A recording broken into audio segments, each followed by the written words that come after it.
guys, so it's me, Tartarus Queen Dragoness, and in this video I want to share something that I found quite disturbing in my latest search in articles and current events regarding the transgender community. And as such, I went into advocate.com where I saw this article. And I noticed something very, very disturbing, to say the least, which could in fact put a more stranglehold on the transgender community as a whole. So what am I talking about? So let's go over here. So it states right here that there are two individuals, Megan Rapopny, who stands up for equal pay and trans athletes. Okay, well, there we go. We have a potential trans person who is standing up for the rights of individuals. But I'm already starting to cringe at this title here. Equal pay and trans athletes. You all know where this is going when equal pay comes into mind. So let's continue on. Out soccer star Megan Rapinoe took stands for equal pay for transgender athletes while appearing in the White House to testify before Congress Wednesday. Rapinoe and colleagues from U.S. women's national team Margaret Midge Hurst appeared on a stage at the White House at an event for Equal Pay Day. So Rapinoe says that despite all her soccer wins and despite all the amount of trophies that she won, she was paid less because she's a woman. As stated down here. Now this is a quote from her. She said, "I've helped along with all my teammates win 4 World Cup championships and 4 Olympic gold medals for the United States.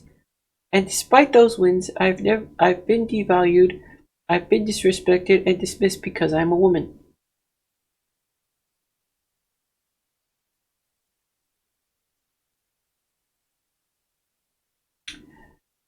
Rapinoe was the first woman that won the World Cup in 2019. The team sued the U.S. Soccer Federation, blah, blah, blah, blah.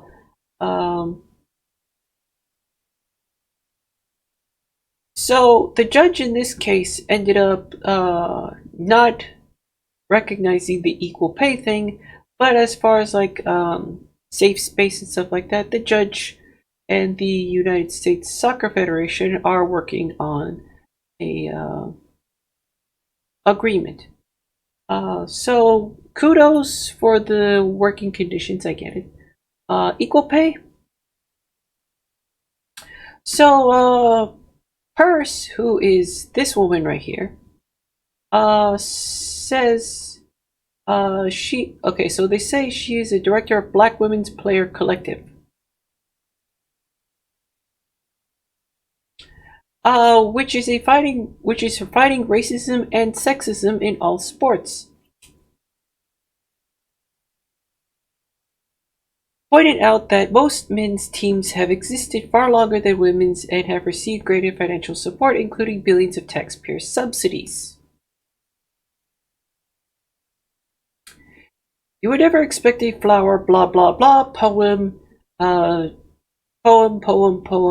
victim card. You can read the article as stated as above. I went to advocate.com and you could see the article there for yourself. So President Joe Biden and First Lady Jill Biden went in to talk about equal pay and stuff like that and signed a Paycheck Fairness Act. Okay, I guess.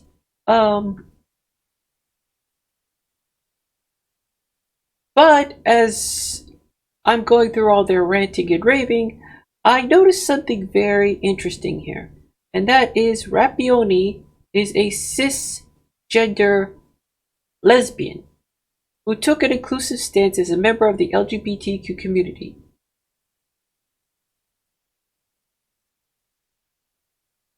I firmly stand with the trans family and that whole community.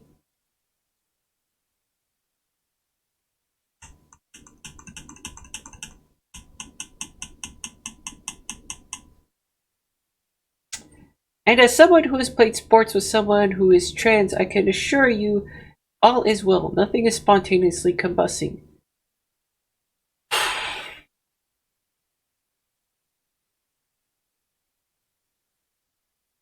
To further question by Franklin, Rapioni replied, the reason that we want our kids to play sports is for all the incredible aspects and character building and community building and self-confidence building that happens in sports.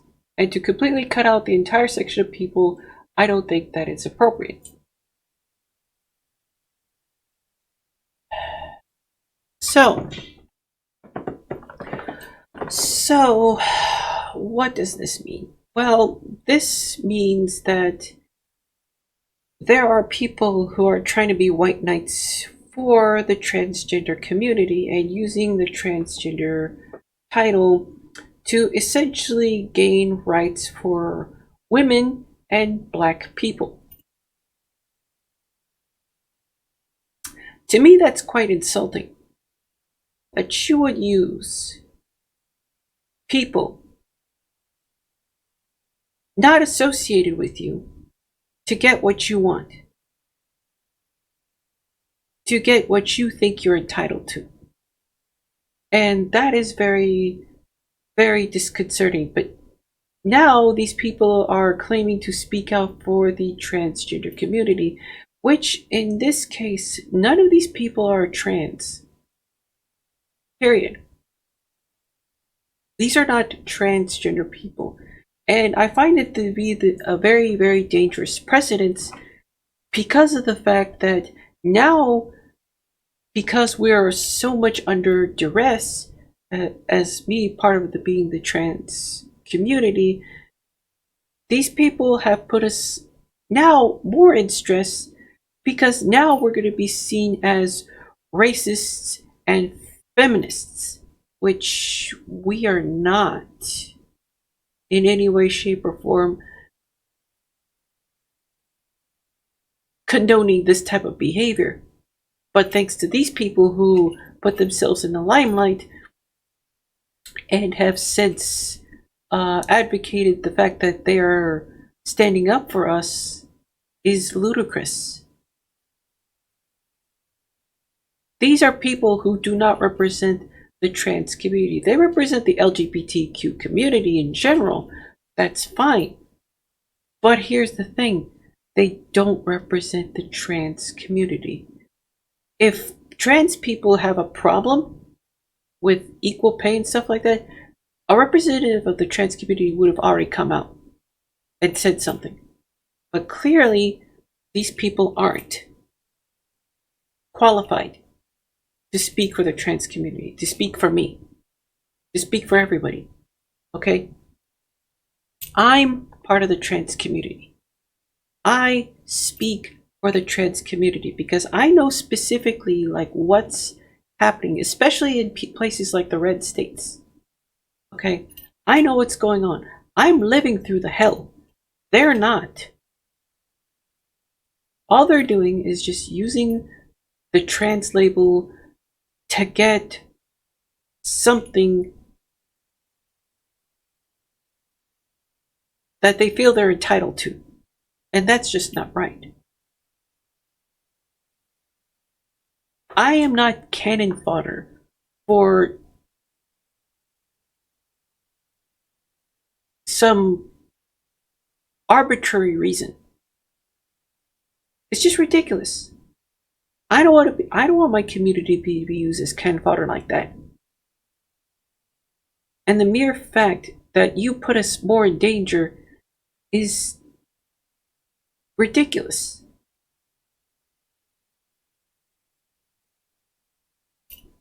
You're using us for women's rights. You're using us for Black rights. You're using us for a whole myriad of different things that don't benefit the transgender community whatsoever. Sickening. Anyways, those are my thoughts. Let me know what you guys think in the comment section below, because this is going to turn into a very, very bad situation for the trans community. In any case, request ka rin bache.